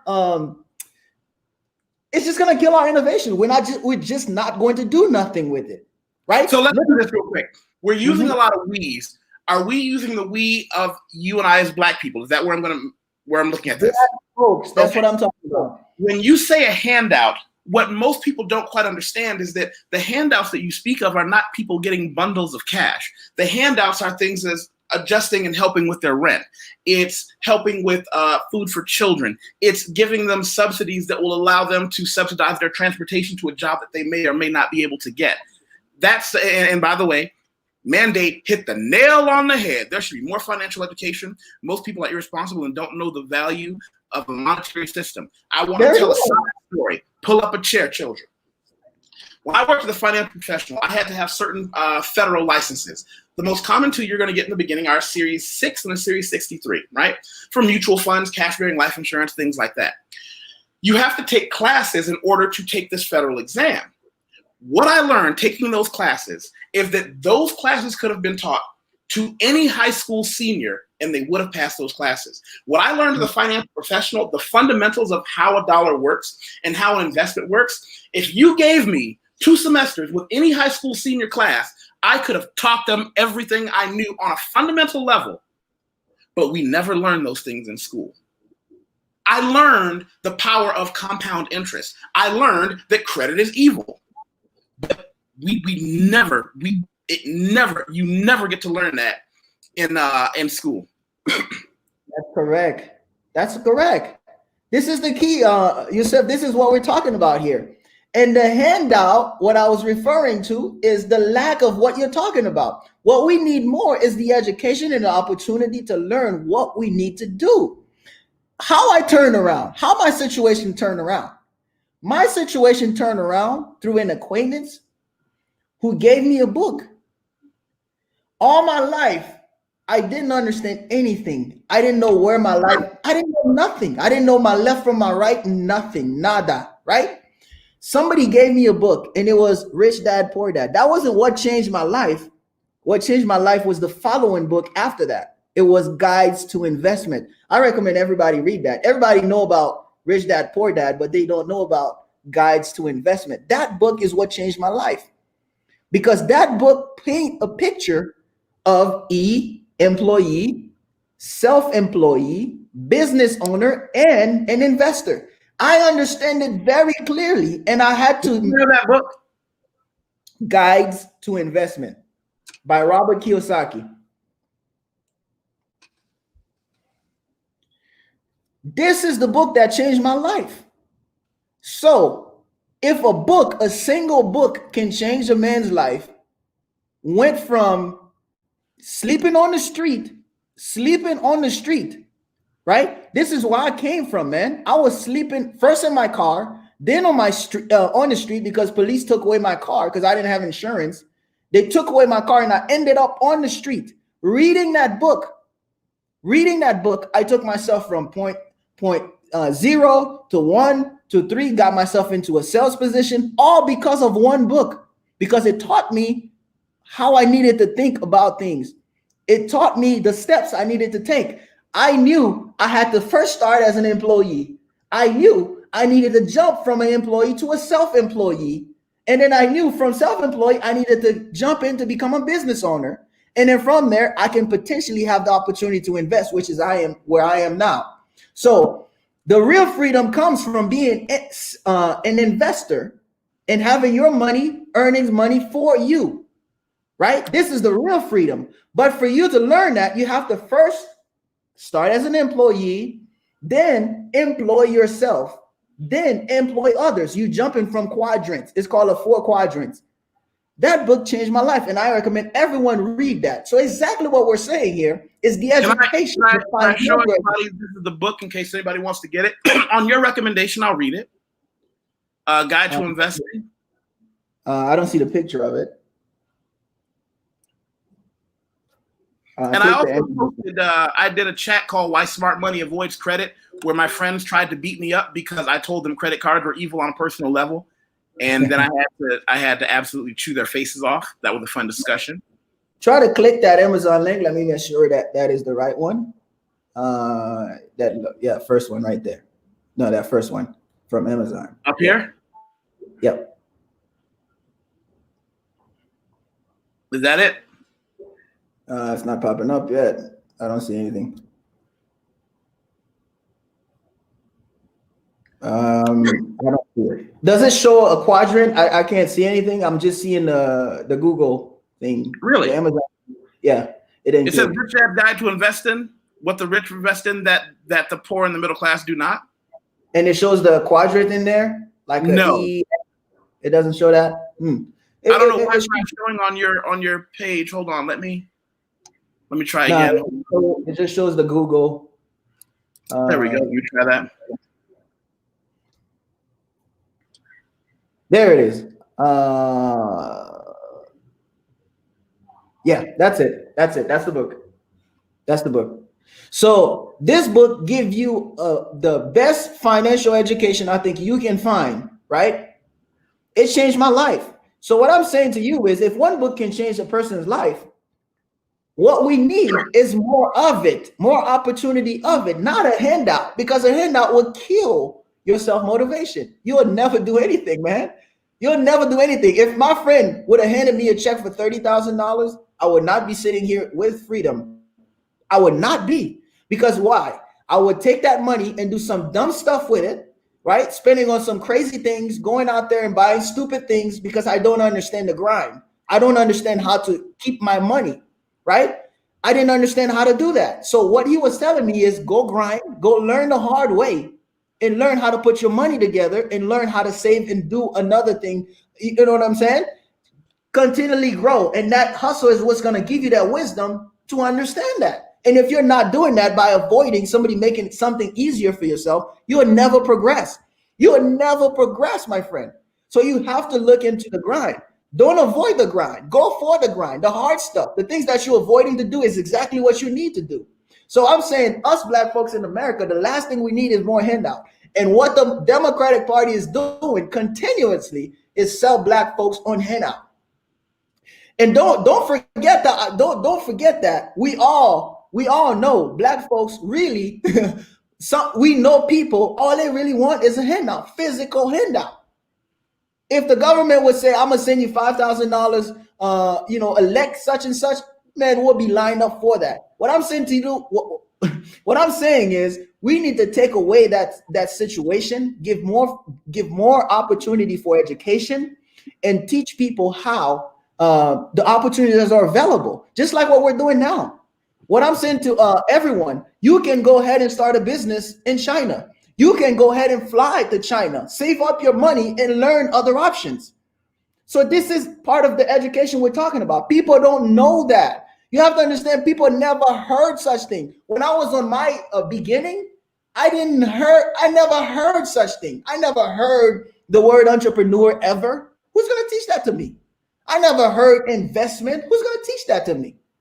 So what we need is the exposure. What we need is the education to do so. I believe strongly on black folks. I believe we have opportunity, we have the strength and the willpower to make things happen. But what I think the problem is the situation that we get ourselves caught into because of the political situation. We need more, we need more Republicans, bottom line. Mandate said something. He said, exactly, that doesn't mean you trust your government blindly. You take what's valuable and discard the rest. Most get emotional with the political process.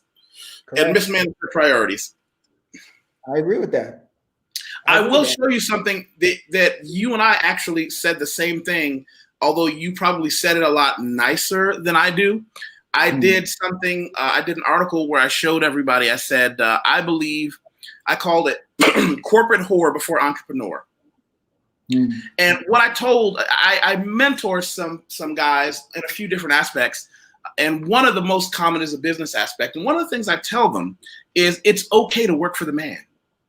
It's okay to take, particularly if you're still in your 20s, take 10 years of your life, work for the biggest, nastiest company you can find, and observe like a corporate spy, how they make their money, how they get their clients, what their focuses are. And whatever it is that you do, take notes on it and learn every position you're promoted through. At 10 years, they're going to have you in a situation where they think, okay, now I can start paying them some real money. That's when you quit and you take whatever it is you've learned and start doing it for yourself. Interesting. I would say what you say, but a slight variation. Okay. Here's what I would say. Get a job in sales or an opportunity where there isn't any salary. Go commission. Okay. And that's something you and I can relate to. When I was a financial professional, I was amazed at how many people didn't know we don't get a salary. If I don't make my clients money, I didn't make any money. That was my incentive to win. Correct. And this is the best education you can get on self-employment or business ownership, because starting that way, it forces you to learn how to earn commissions. It forces you to learn how to convince people to buy something. And this is what you need as an entrepreneur. This is a skill that you need that is extremely, extremely valuable. I can't tell you how valuable that is. And you're only going to be able to get that by getting your butt into a situation where you force to make something happen or else you don't eat. And the best way to do that is sales. And I would say, add into that, go into outside sales. Why? Because outside sales will force you to get out of your shell. What I mean by that, as an entrepreneur, you need to do things that is extremely uncomfortable. You need to be able to convince people. You need to be able to make your speech or make your presentation and convince people to go with that situation. You need to be able to bring in income. So to me, the very, very best way for you to do so is by getting into a situation where you're forced to go out there and meet new people. That's ourselves. And you can find plenty of companies who hire you. They basically hire anybody. Anybody can get into outside sales. Can I do two things then? First, I want to do a quick callback to the book that you shared that, in your opinion, was the big one. Now, here's one that I give, particularly some of the guys that I mentor. Richest Man in Babylon. Okay. That's the book that is the one that it's an oversimplified book that talks about the power of wealth, how to save and spend your money given through parables. Awesome. And that book, have you read it? I've read it, my friend. Am I understating it? Am I making this up? You can't overstate this book enough. This book is absolutely amazing. This book, I mean, okay, Guide to Investment got me going. This book taught me the idea of building upon your income, meaning wealth. Exactly the final investment quadrant. This book will get you there. So guys, if you haven't read The Richest Man in Babylon, you must do so. Now, I'm going to add another book to that. Now, we told you get into outside sales, get the marbles out of your mouth, learn how to sell, learn how to convince people. The best book that I found to do so, this book would teach you how to close anything, okay? It's called Question-Based Selling. Guys, you don't need any other book on sales.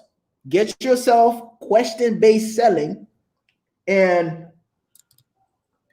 you have The Richest Man in Babylon, and you have Guide to Investment. Good luck, man. Your future is bright. So now let me do something else.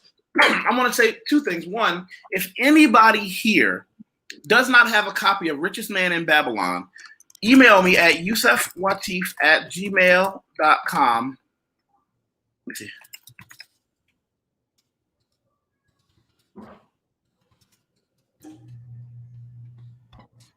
I want anybody to, if anybody wants a copy of the books we're discussing, to put that there.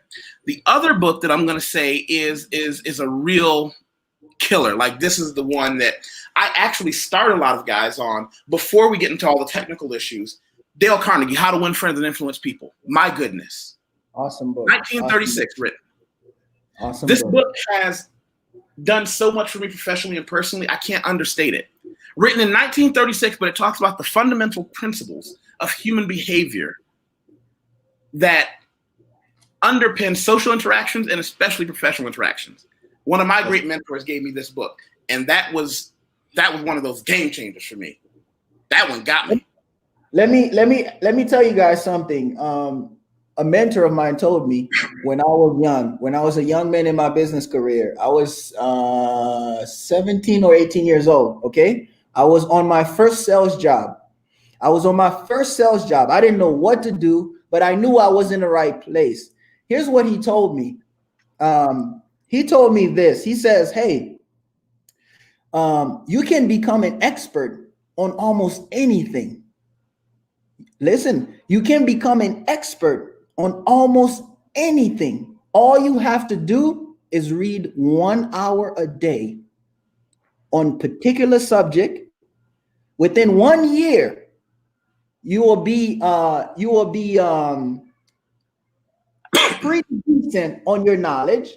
Within 3 years, you will be considered one of the most you will be an expert in your field. And then if you continue in 5 years, you have a doctorate experience or knowledge within that field. So what I'm saying to you is you can learn, how did that apply to me? When I went into my sales job, the first sales job that I ever had, I got fired because I was horrible. Within 3 months, I got fired. But here's something interesting. When I picked up my second sales job, in 6 months, I was the top salesperson. What happened? I was reading 1 hour a day on sales. So if you didn't pick anything from tonight's interview, what I'm going to tell you is adapt a habit of reading at least 1 hour a day. Pick whatever subject you like, man.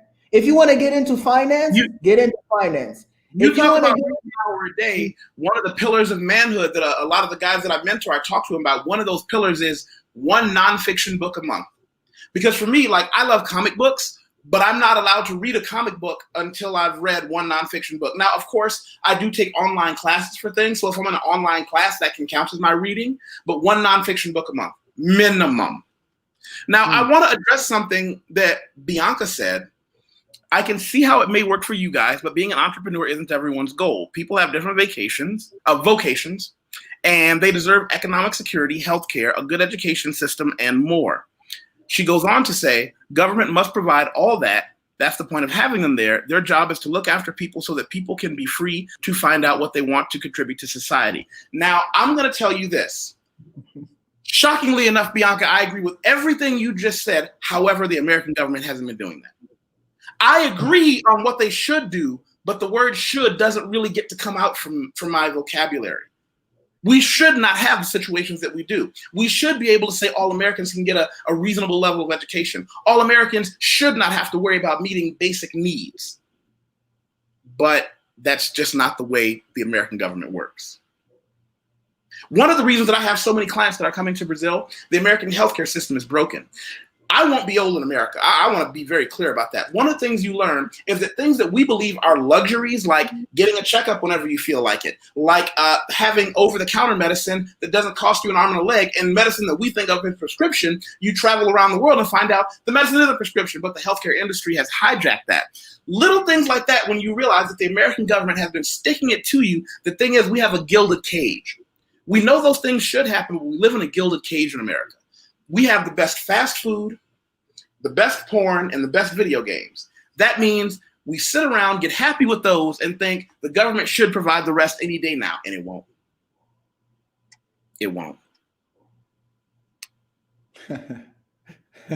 And you know, I don't agree with that everyone deserves a decent life mandate. Here's the thing. I agree with you, because what mandate said is no one deserves anything. We must do for self. You don't have to be an entrepreneur, but this environment, you must compete. Now, here's the thing. My heart is with Bianca. Everyone deserves a decent life, but if you depend on the government to give it to you, you'll starve. Even worse, your children will die ignorant, uneducated, and struggling. I wish that we lived in Bianca's world. If I could snap my fingers and get out of my cutthroat shark world and go into Bianca's world, where at least, again, I'm not saying everybody has to have wealth, but if the fundamentals were met, I would be happier. And Brent cuts the middle. He says, I don't agree the government should provide all those services, but I do agree on some things. He said, that's literally how I started, from setting up Dish Network dishes for a year, and now I'm a sales in 2 different wealth brackets. It was hard work. And man need knowledge is just, he's just watching all the stuff go by. Wait, is that man need knowledge or man need knowledge? From Jamaica. Okay. Wow, it's interesting. We have people from both sides. Bianca, I'm just as much as I would love to see a situation like that, I don't think what you're saying is far-fetched. It just doesn't work in real life. We're gonna have to struggle for things, and I don't think personally growing up, I don't see deserving of anything. I mean, how I grew up is deserving. It's just, you know what I mean? It's gonna be something you're gonna have to struggle for. You're gonna have to go out there and take what you need. And if you don't know how to do that, it's one of those things, man. You're gonna have to learn how to do things. Today's society, this is what it is. It is what it is.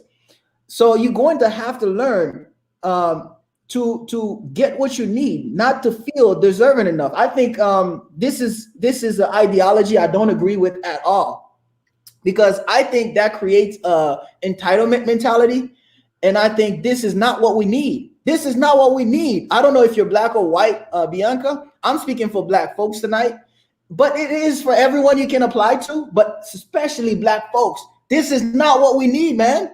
I can shout this from top of the roof, man. I'm telling you, that is not what we need. What we need is not to have the feeling of deserving anything.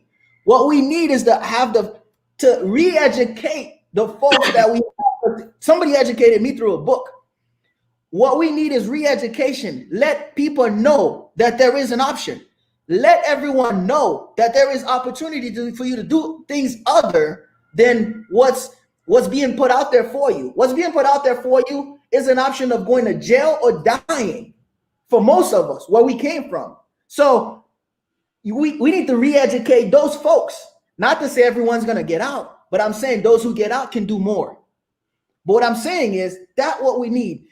Entitlement, feeling like we deserve something, it doesn't work for us, man. It really don't work. Any country that applies such system failed. It never worked. And everyone else, I'm saying that there has to be some regulation. Understand what I'm saying? I'm not saying free ball for everything. There has to be some regulation. And that's part of the government. But I don't believe the government is capable of doing anything good. I don't believe that. They're just horrible. Go to your post office and see how the government runs a business. That is not how you run a business. But the government isn't in the business of being businessmen. The government should be in the business of helping its citizens. My brother, here's where the problem is. For you to be in the business of helping citizens, you need to be in business. This means the government has to be in business to make money to support those people. And I don't think the government... And how does the government make money? By taxing those who have the most of it. You have to understand economics. Economics works in this way. You tax the things that it needs to be taxed and let the opportunity for entrepreneurs to grow wealth. Because the growing of wealth is what trickles down to everybody and fuels. Damn it, don't get me started on that trickle down economics. My brother. Brother Reagan. Man, tell them the second book again. What he's saying, it reminds me, remind me of the second book you read. Which one is it? We mentioned a few books. Is it the one on sales? if it's the one on sales, is guides. I'm sorry, it's question-based selling. And if it's the first book I mentioned that changed my entire life, is Guides to Investment by Robert Kiyosaki. So is that it? Secrets of question-based selling?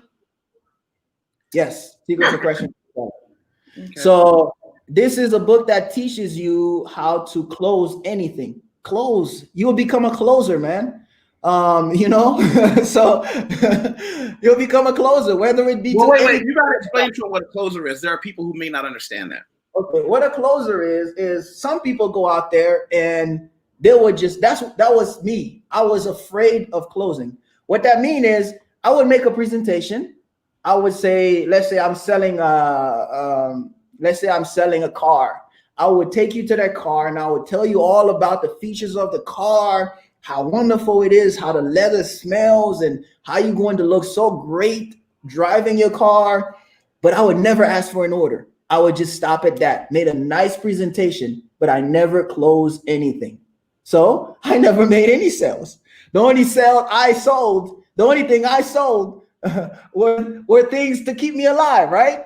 My car, my furniture, right? So I needed to learn how to close to make money. So look at what Brother Coach said. I voted for Trump, but I give a shout out to Biden today because I made good money off the stock market and forex market. As long as I keep that going, I don't care who's president. Shout out. Respect. That's my guy, Coach Joy. That's what's going. What's up, man? And Bitcoin, everybody knows I'm a Bitcoin dude. Bitcoin has just been. I love it. I'm just enjoying it. Today was crazy today, man. But you know, since being here, I've been going, you know, all over the place. So I didn't even trade. I didn't take any opportunities today. I didn't even do anything. I knew today was crazy. A lot of runners today. But I didn't even take advantage of that run, honestly, because I have a whole process of trading that I need to do a whole lot of market research. And being in Brazil right now has been pretty hectic. A lot of things to do. So look at what I've done over the last month. Over the last month. Oof, that is so tasty. That is crazy. That is crazy. That is crazy. If any guys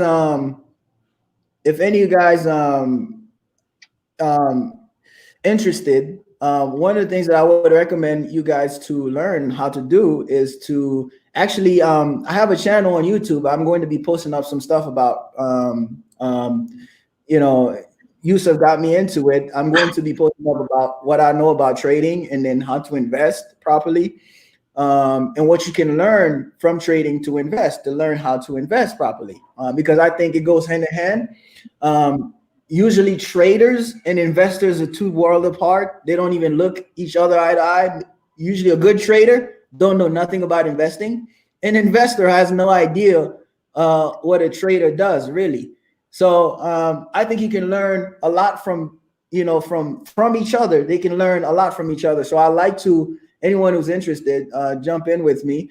I like to put out there some ideas that you can learn how to identify a good company when it's really in discount, and how to get it as low as possible and take advantage of runners. I usually do liquid at the end of the day, but what you can do is you can ride those moves for a few days. You can you know what, hold on now, wait, Ned, we're not giving away the recipe. This is something I want you to actually put in reserve, because I know we can go down a rabbit hole on this and I don't want to lose people. We're going to have that conversation on Patreon, and we're going to be able to really go into the hodl to the moon. Oh, hodl. Does anybody here in the comment section know what hodl means? Does anybody here know hodl? HODL? It's a cryptocurrency thing. It's hold on for dear life. And it's a cryptocurrency slang. What it means is, no matter what, I'm going to just buy and hold. I'm not going to let my cryptocurrency go until it goes from the stock prices now and the tip of the chart touches the moon. I've been in crypto for 7-8 years now. you know, and I've only sold a little crypto once to a buddy, and I still regret that move. I sold him $1,000 of crypto, and I was mad afterwards. I was like, you know what? I should have made you go get it off the market on your own, because it's been one of my little sleeping dragons. I don't take money out of my crypto account. I just put money into it. Yeah, that's what's going on, guys. Yeah, so where are we? We talked about why you need to understand the differences between the parties, and don't just jump in for what you're hearing on TV. Understand what's going on. Really research the parties. I don't think Black folk at any business being a Democrat, other than the fact that you just, you want to, as hard as I want to say it, you want to turn this country into, I don't know. If you really love what's going on in America, what makes America great, I really encourage you to research, progress and, what makes us great. What really makes us great is the progress of an individual. Is not taxation, is not regulation, is not none of that stuff, which is what Democrats believe in. If you don't believe in that, I recommend strongly you switch parties or switch your ideology, whatever. But this was the key to, I wanted you to see some points of why, why it's important that you understand, the other side. If you were a Democrat for a long time, if your ideology don't match up, you have to understand there's certain moral things. For example, how can you call yourself a Christian? How can you call yourself a Christian and you're a Democrat? They support abortion. That is the fundamental. Ned, you're reaching. I know I'm going down. I'm going down another rabbit hole. I'm giving you enough rope to hang yourself if you want to continue down this path. But as an atheist, I know people of all religious stripes who have tried this same conversation. This is not going to end well for you. If you go down this road, it's not going to end well for you. And I say that as a man who's about atheist. I'm trying to save you from yourself because I see where this conversation is going for you. And I'm like, hey, so I just wanted to bring that point. You know what I'm saying? Okay, in regards to Donald Trump, I want to say something, right? Don't go down that hole. Facts. We're not going to go down that hole. But I want to finish that whole political situation on one thing that most people don't see, okay? First of all, I don't agree with Donald Trump on a lot of things, obviously, right? I mean, obviously. But one of the things that people don't understand, I love China, okay? I love China. I love Chinese people. I think, this is my personal belief, Xi Jinping is probably one of the smartest politician on the planet today. I think this guy is absolutely brilliant.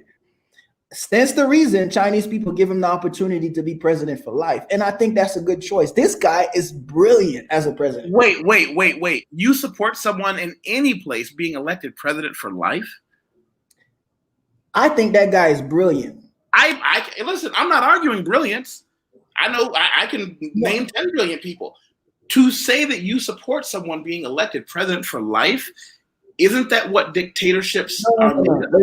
I say hence the reason that they selected him president for life, because they recognize his brilliancy. But that's what I'm saying. Do you believe that under any circumstance is good for a free people? No, I'm not saying any of that stuff. I'm just bringing the acknowledgement of his brilliancy, right? To make a point that I was going to make. The point that I was going to make was, if you've been in China or if you see any kind of international situations or policies, you know one thing, that almost everything is being made in China, and China makes most of its money from America. That is the number one source of wealth for China. They make most of our stuff and they earn from us for a long time. They've been doing that, okay? Now, here's something interesting. If you do business in China, one thing you quickly realize is, as a foreigner, you're not allowed to do so. Okay? It's almost all the policies impede you from doing so. You almost need to partner with Chinese people in order for you to have.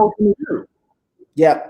in order for you to have any kind of opportunity in China. Now I'm saying that to say I love China, but I'm letting you know that the opportunities are slim to none for anyone to do business in China. What does that mean? This means it's an imbalanced situation we've had with China for a long time. Long time. Now, here's what Donald was trying to do. Donald was trying to equal that level playing field a little bit more. It's hugely misadjusted, hugely, right? He was trying to bring it up as much as possible so we can win as a nation. And then his policy was, how can we keep more jobs in America? How can we bring more resources to our own nation, right? So how can anybody disagree with that? I don't see how anybody can disagree with that, right? That policy already developed during his presidency. Now, this is something that is probably going to be unrolled. I think we needed to give him an opportunity to finish those things that are already being rolled and things that is only going to help us. Ever since he's been in policy, he's been in office, I think we've been heard as a nation. I think our demands are now being taken much more seriously. So I think we could have given him the opportunity to at least get that second term, so we can see the development of such policies and things like that, because obviously we have a really imbalanced situation, which only gonna make China become wealthier quicker on our back. Understand, we don't do nothing. And one of the things that you know for a fact about economics is those who produce ends up with the wealth, and those who consume end up in debt. Okay, so this means America been consuming for a long time, and all we're doing is putting ourselves deeper and deeper into debt. Our America that we used to know is going away. And this is one of the things Donald was trying to get together, was to trying to see how he could bring an economic situation in America where we have more jobs, which, you know, it did happen. The unemployment rate was at an all-time low. Of course, with the COVID, everything got out of whack, but it was at a situation where our demands and everything on the international scales were being heard. So I think that situation was pretty, it was pretty savage of us to just, obviously we had the more situations going on, but economically, I think we was in the right, on the right direction. This is what I would say about these candidates. I would not be switching somebody right in the middle of all these things that are going on internationally. I would not be doing that. I would at least give them that opportunity to move forward, and see where those economic things develop for us as a nation. Now, I'm saying that knowing full well that China wants to kick back. They want to kick back. They're making things tighter on Americans, those who do business in China. They do want to kick back. But I do see the point and the benefits of doing so, of what Donald Trump was doing, because it's this huge, look, in America, there's Chinese people everywhere. You can't compete with any, in my business, they're everywhere. You can't compete with them, right? They got cheaper costs. They got everything going on. You can't compete with them, period, bar none. And that means they're taking money from our pockets. Why can't we do the same? It should be equal. I mean, if we're real partners, it should be equal. I should be able to go to China and do exact same thing a Chinese person can do in America. So if we can't do that, and we're not given the opportunity to do that in another country, then there need to be readjustments in policies. And that's exactly what he was trying to do. And who gave China these opportunities? It started with Bill Clinton, man, Democrats. So we need to understand these things, and it will affect us in a very, very long time. And it all is going to boil down to your children, your children's children, because you're setting up the next America right now. And what you fail to do, your children are going to have to deal with. And then there's not going to be much opportunity. If that's the way we're going, it's just not going to be much opportunities.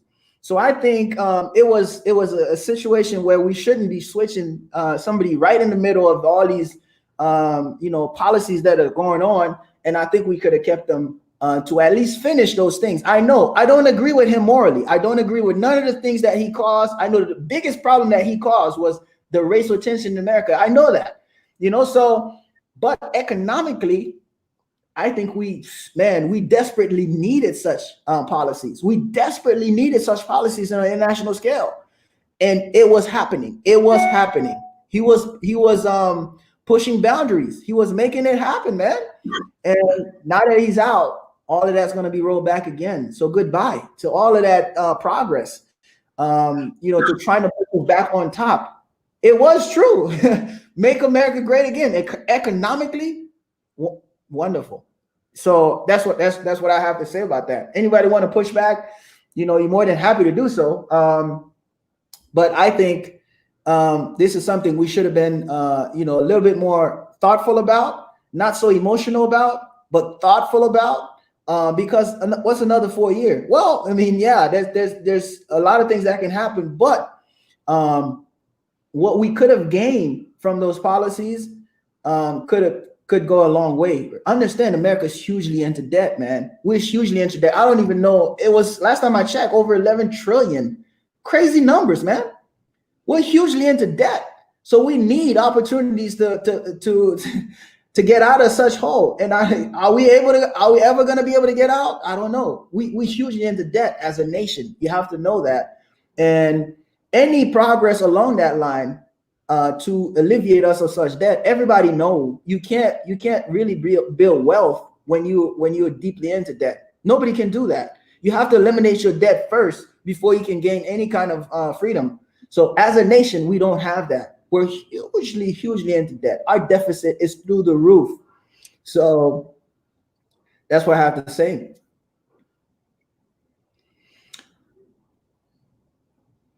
I wanted to touch on that, and as far as the candidates, I just see a rollback of all of those international teams, and there's just going to be more other countries screwing America again, like they've always done, because these countries are more smarter than we are. Like I said, China got one of the most brilliant mind ever, and he surrounds himself with some of the brilliant guys that they studied in Harvard. They came out, they know our policies better than we do. So how you compete with people like that? So switching here and there, that's not gonna work, man. That's not gonna work. It's just, that's not gonna work. We got to be consistent. We got to be consistent. What we are as a nation, how we started, we got to be consistent. Right now, we're not consistent. We're all over the place as a nation. So, it's difficult. I think we've touched on a lot of things. We didn't get a chance to go into some of the other things that I really wanted to, but I think we're gonna have to close down the shop for now. For sure. I hope more people here followed you on Instagram. Is there anything you want to leave everybody with? My final thought is, you guys heard many different things tonight. You heard about your taking your health seriously. I know we didn't go into much of these details, but I encourage you to be more proactive on your health. This is the most important thing you have. I experienced the other day, I woke up with a piece of hair on my eyes. I didn't know what it was. I couldn't barely see. I go to the bathroom. It was a little piece of hair on my eyes. And it taught me something. A little piece of hair on my eyes can cause such an irritation where my nose was runny. I thought I was coming down with something, but it was just a piece of hair on my eyes. So what that means is one little part can make such a huge difference. Our health is the most important thing that we have to enjoy this life, to enjoy anything that we're going to have. You might not have money. If you have wealth, you have everything. You have everything, my friend. So I'm not a gangster and I'm not a rapper, but I have a gangster rapper that's on my Twitter feed named Ice-T. And he said that one of the things that the old players told him when he was a young man is that all a player really needs is his health and his freedom. That's right. So take that into consideration. Stop eating flesh. I would recommend you get away from that completely, because it's just not good for you, man. It's something you should have as a passe, something you have, once a week, once every other week. but don't make it a habit of doing so every day, because you're running down your system. You're running down your machine. You get one. Warren Buffett says if you had one car, you would take care of that car. You would polish it, any kind of buff, anything happen, you would take care of that car. You wouldn't want to put the best fuel. You wouldn't mess with it because you only get one car. That's your life, man. That's your body. You only get that one body. Ain't no second chance. For all we know, this is it. So you want to experience the best you can with that body. Experience the best, of what life has to have. You have to be on great health. And I think the best chance you can have, to me personally, is to go vegan-based, plant-based. Put that on everything. Put that on everything. Your milk, go vegan, plant-based. Your meals, that's gonna send your health to a whole nother level. Get yourself started in business, learn sales, get into a sales opportunity. If you're too old, pick up question-based selling. You can learn at least the fundamentals of it. Start something on the side. Your freedom is the most important thing for you. Outside of your wealth, outside of your health, is your wealth. So start working on that. Get yourself together financially, right? So put something on the side. Start a little business, something on the side, so you can teach yourself the basics of principles of economics. Learn how to grow, right? Learn how to take 1 and equals 1 plus 1 and trying to turn that into 6, right? So learn the basics of that, because in the end, that's what's going to end up giving you the freedom to do what you want to do, right? Because you want to be able to have that freedom to express yourself however you like, whether it be to traveling, whether it be to doing something of passion. You're going to have economics for that. And in order for you to do that, you're going to have to get started somehow. And we talked on a few things. You can get started in sales or start a business for yourself on the side. Jump to those quadrants. Be an employee first. If you don't have nothing going on, save your money.